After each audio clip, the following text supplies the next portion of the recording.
साथियों, आप जानते हैं कि प्रदेश और देश में जो मौजूदा हुकूमत है वो सांप्रदायिक मुद्दों को उछालकर जो देश और देश की जनता के सामने रोजी रोटी रोजगार के मुद्दे हैं उनको हमेशा दबाती रहती है। कभी लौ जिहाद, कभी शमशान, कभी पाकिस्तान, कभी कब्रिस्तान, इस तरह के न जाने कितने मुद्दे उठाए जाते हैं और दबाए जाते हैं। इसी तरह मौजूदा दौर में जब लोग महंगाई से पीड़ित थे, भ्रष्टाचार से पीड़ित थे, ऐसी परिस्थितियों में सरकार ने एक और राजनीतिक मुद्दा उछाला और वो मुद्दा उछाला मदरसों के सर्वे का। जब मदरसों के सर्वे की बात सरकार ने कही तो क्रिया की प्रतिक्रिया हुई और कुछ मुसलमानों ने और कुछ तथाकथित धर्म गुरुओं ने इसका विरोध किया। जब सरकार ये कहती है कि मदरसों का सर्वे होगा तो उस पर मदरसों से जुड़े लोग कहते हैं कि हमारे मदरसे की तरफ अगर आंख उठाकर देखी तो खैर नहीं होगी। जब ये दोनों बातें होती हैं तो जो गोदी मीडिया है, जो भाजपा और आरएसएस को प्रमोट करने वाला मीडिया है, वो इसको बड़े पैमाने पर इसका प्रचार प्रसार करता है और उससे भाजपा और सरकार को ये फायदा होता है कि जो रोजी रोटी रोजगार से पीड़ित लोग सरकार की गलत नीतियों के विरोध के चलते वो सरकार से अलग होना चाहता है तो सरकार के साथ खड़ा हो जाता है और उसका जनमत संग्रह होता है, यानी वो सांप्रदायिक रंग में रंग जाता है। तो पिछले दिनों दारुल उलूम देवबंद सहित देश के तमाम मदरसों के सर्वे की बात आई थी और हमने एक बात तब भी कही थी कि भारत में एक भी ऐसा मदरसा नहीं जो गैर कानूनी तरीके से चल रहा हो। अब इस सर्वे की आड़ में सबसे बड़ा खेल क्या था कि पूर्व प्रधानमंत्री पंडित अटल बिहारी वाजपेयी एक अरबी फारसी मदरसा बोर्ड, शिक्षा बोर्ड लेकर के आए थे और उन्होंने उस मदरसा बोर्ड के तहत ये व्यवस्था दी थी कि ये एक सोसाइटी पर संचालित होंगे, सरकार से मान्यता प्राप्त होंगे, सरकार इनको जैसे और एडीडी स्कूलों को सुविधाएं देती है वही सुविधाएं इनको भी देगी और अनुदान देगी। तो इस तरीके के मदरसे बहुत सारे देश के अंदर खुले और इससे पूर्व जैसे दारुल उलूम देवबंद, मदरसा मज़ाहिरुल उलूम जैसे सैकड़ों मदरसे देश भर में आज की तारीख में संचालित हैं। वो मदरसे इस्लामिक शिक्षण संस्था सोसाइटी एक्ट में पंजीकृत हैं मगर सरकार से किसी तरह का कोई अनुदान नहीं लेते। वो जनता के ताउन, उनके मदद पर आधारित चलते हैं। इसी दौरान अब जो कल परसों सर्वे सरकार ने कराया था तो उसकी रिपोर्ट कल आई थी और कुछ चैनलों ने, कुछ अखबारों ने लिखा कि मदरसा दारुल उलूम देवबंद भी गैर मान्यता प्राप्त है। उनकी ये बात सही है मगर उनकी नीयत गलत है। एक अखबार ने हेडिंग तो ये दिया कि दारुल उलूम भी गैर मान्यता प्राप्त है ताकि बहुत सारे लोग ऐसे होते हैं कि समाचार पत्रों के अंदर सिर्फ वो हेडिंग पढ़ते हैं और आगे निकल जाते हैं, उसकी खबर को नहीं पढ़ते और अल्प ज्ञान के चलते उसी का प्रचार प्रसार करते रहते हैं कि अरे भाई दारुल उलूम देवबंद भी है तो अजीब गरीब कहानी है, दारुल उलूम देवबंद भी गैर मान्यता प्राप्त है, सरकार ने बहुत अच्छा किया इलाज कर दिया, जबकि ऐसा कुछ भी नहीं है।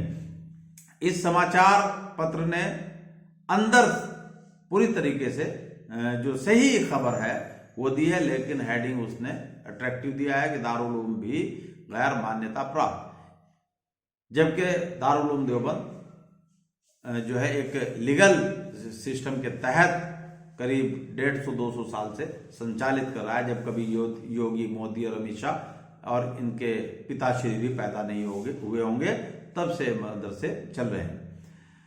ये लिखता है कि मदरसों के सरकारी सर्वे में देश का सबसे बड़ा दीनी इदारा दारुल उलूम देवबंद गैर मान्यता प्राप्त मिला, लेकिन यह सोसाइटी एक्ट 1988 के तहत पंजीकृत है, इसलिए इसे गैर कानूनी नहीं कहा जा सकता है। इस संबंध में प्रशासन ने शासन को सर्वे संबंधी रिपोर्ट सौंप दी है।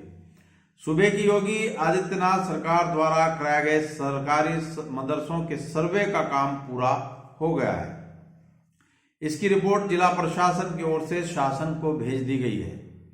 जिले में मदरसों के सर्वे में विश्वविख्यात इस्लामिक शिक्षण संस्थान दारुल देवबंद भी गैर मान्यता प्राप्त मिला है।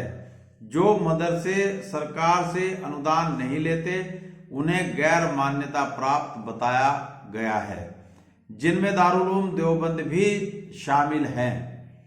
हालांकि इन्हें अवैध या गैर कानूनी नहीं कहा जा सकता। ये अखबार ने स्पष्ट लिखा है कि हालांकि इन्हें अवैध या गैर कानूनी नहीं कहा जा सकता है। जिला अल्पसंख्यक अधिकारी भरतलाल गौंड ने बताया कि जनपद के सभी मदरसों का सर्वे कार्य पूरा कर लिया गया है। दारुल देवबंद समेत 306 मदरसे गैर मान्यता प्राप्त हैं, यानी जो कानूनन वैध तो हैं, रजिस्टर्ड तो हैं, लेकिन सरकार से किसी भी तरह का अनुदान नहीं लेते हैं, जो सरकारी मदद नहीं लेते हैं।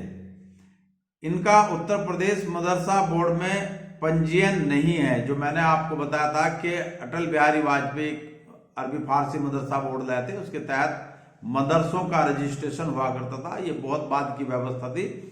तो ये जो जिनको अवैध बताया गया लेकिन गैर कानूनी नहीं है, तो ये गैर मान्यता प्राप्त है लेकिन अवैध या गैर कानूनी नहीं है। ये मदरसे मदरसा बोर्ड से पंजीकृत नहीं है, इसलिए इन्हें सरकार से कोई अनुदान नहीं मिलता है, ना ही इनके छात्रों को छात्रवृत्ति मिलती है। हालांकि ये मदरसे गैर कानूनी नहीं है। खुद सर्वे रिपोर्ट कहती है कि हालांकि ये मदरसे गैर कानूनी नहीं है बल्कि सोसाइटी आदि में पंजीकृत है, क्योंकि कोई भी मदरसा जब हम संचालित करते हैं तो उसके लिए एक सोसाइटी या ट्रस्ट का होना जरूरी होता है। उन्होंने बताया कि संविधान के अनुच्छेद 29 के तहत अल्पसंख्यक शिक्षण संस्था धार्मिक पढ़ाई करा सकती है। इसी के तहत दारुल उलूम देवबंद संचालित है। इस संबंध में शासन को रिपोर्ट भेज दी गई है। उधर दारुल उलूम के मोहतमीम मौलाना मुफ्ती अबुल कासिम नौमानी का कहना है कि दारुल उलूम सोसाइटी एक्ट के तहत दारुल उलूम देवबंद पंजीकृत है, जो गैर कानूनी या अवैध नहीं है। भारतीय संविधान में दी गई धार्मिक आजादी के तहत यहाँ धार्मिक और आधुनिक शिक्षा दी जाती है। यानी भारत का संविधान रिलीजियस फ्रीडम आपको देता है, और उसी के तहत यह है कि भारतीय संविधान में दी गई धार्मिक आजादी के तहत यहाँ धार्मिक और आधुनिक शिक्षा दी जाती है। पिछले 150 साल से अधिक से चल रहे इदारे ने कभी किसी भी सरकार से कोई अनुदान नहीं लिया है। यानी ये मदरसे जो इल्म की रोशनी दुनिया भर में फैला रहे हैं, जहालत के अंधेरों के खिलाफ जंग लड़ रहे हैं, ये सरकार से किसी भी तरह का योगदान नहीं लेते हैं और ना ही इन्होंने लिया है। इसका सारा खर्च लोगों के द्वारा दिए गए चंदे से चलता है। इसलिए मैं एडवोकेट इंतखाब आजाद आपको हमेशा कहता हूं कि सरकार कहती कुछ है, करती कुछ है। देश का एक भी मदरसा ऐसा नहीं जो अवैध रूप से संचालित हो या राष्ट्र विरोधी गतिविधियों में लिप्त हो, लेकिन सरकार मदरसे, मस्जिद, कब्रिस्तान, शमशान, पाकिस्तान और इस तरह के तमाम जितने मुद्दे हैं इनको उछालकर जनता का ध्यान असल मुद्दों से भटकाती है और उनको सांप्रदायिक रंग में रंग कर अपना जनमत संग्रह करती है। इसलिए सरकार के इन जो मीडिया में मुद्दे उछाले जाते हैं, इन पर गंभीरता पूर्वक विचार मंथन करके राय बनाई जाए, तब जाकर के कोई फैसला लिया जाए। क्योंकि सरकार की मंशा हमेशा ये रहती है कि असल मुद्दों से जनता का ध्यान भटका रहे और हमारी सरकार के प्रति जो कॉन्स्टिट्यूशन में मौलिक और संवैधानिक अधिकार दिए गए हैं सरकार की गलत नीतियों के खिलाफ धरना प्रदर्शन के, वो ना हो और स्मूथली हमारी सरकार चलती रहे। इसलिए कोई भी मदरसा भारत और उत्तर प्रदेश में अवैध नहीं है। हाँ, वो सरकार के मदरसा बोर्ड में पंजीकृत नहीं है और उनसे कोई अनुदान नहीं लेते हैं। साथियों, आपने मेरी बात को ध्यानपूर्वक सुना, उसके लिए आपका बहुत बहुत धन्यवाद। और साथ ही मैं आपसे दरख्वास्त करूंगा कि आप अपने मोबाइल में YouTube पर जाकर तहलका एक्सप्रेस चैनल को सब्सक्राइब करते हुए वीडियो को शेयर करें, लाइक करें और अपने कमेंट्स दें। जय मूल निवासी, जय संविधान, खुदा हाफिज।